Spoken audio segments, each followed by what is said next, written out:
11:30 at night হঠাৎ করে আমরা ডিসাইড করলাম যে আইসক্রিম খেতে যাব। হ্যালো এভরিওয়ান, আমি Shalini. Welcome back to another blog.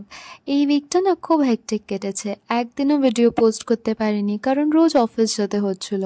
USA থেকে আমাদের লিডারশিপ ভিজিট করেছে, তো প্রচুর মিটিংস, টিম ডিনার থাকছিল।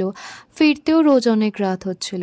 একদিন এরকমই রাতে ফিরছি বিধানের সাথে ফোনে গল্প করতে করতে, আর ওকে বলছি এই উইকটা কেমন বয়ফ্রেন্ড গার্লফ্রেন্ডের মতন কাটলো না, দিনে বাস 1 ঘন্টায় দেখা হচ্ছে, বাকি ফোন আর হোয়াটসঅ্যাপ যতটুকু।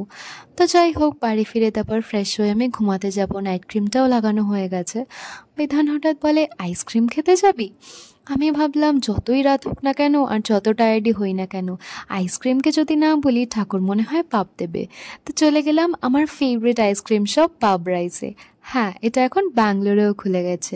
বেশি দিন হয়নি যদিও, বাট এখানে কিন্তু আমরা এই সব ফ্লেভার্সগুলো পাই যেগুলো তোমরা কলকাতায় খাও।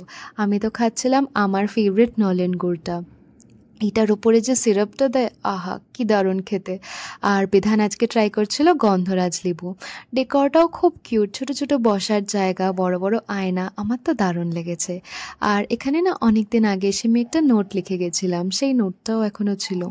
যদিও আমার পরের দিন আবার সকালে অফিস যাওয়ার ছিল, কিন্তু এরকম ছোট ছোট এক্সাইটমেন্টগুলো পরের দিনের জন্য জাস্ট রিফুয়েল করে